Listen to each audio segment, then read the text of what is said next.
Around the country, we're seeing lots of states re-examining their sentencing and their correctional practices and making changes at all stages of the criminal justice system with an eye toward improving public safety, reducing reoffense, and ideally helping individuals who've been convicted reintegrate more successfully into their communities so we can stop cycles of crime. So when I think about mass incarceration and how we might reduce the number of people in prisons and in jails, I think it's important to think strategically about the ways in which laws and policies might shape or shift that number of individuals.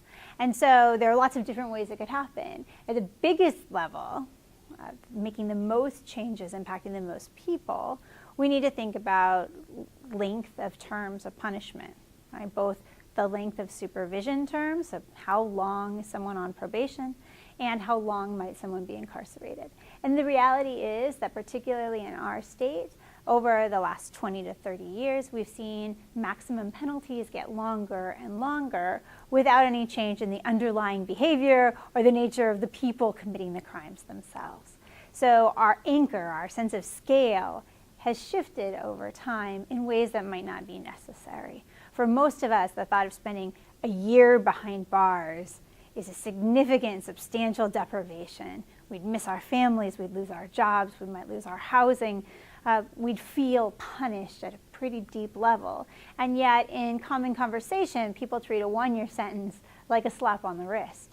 And why that's so is a good question. In many European countries, maximum penalties are far, far shorter than they are in the United States, with little difference in crime rates in many instances. We also can make changes in the kinds of behavior we criminalize. The number of bad things that have become criminal has expanded over the past several decades as well. And there have been efforts on the part of some legislatures to re-examine whether every kind of antisocial behavior needs to be punished as criminal rather than dealt with in some other way.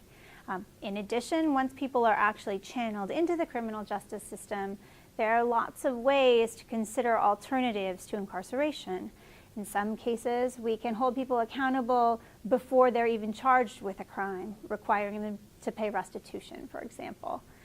In other cases, after a case has been initiated, it's possible to dismiss charges without a formal conviction upon completion of certain relevant programs, payment of restitution, or other conditions like that.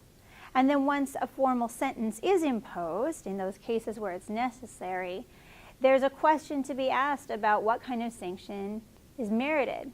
In some cases, people need to go to prison, but in other cases, a probation sentence can be adequate, and in other cases, it may even be possible to let conviction alone stand as a sufficient punishment when the crime is minor enough.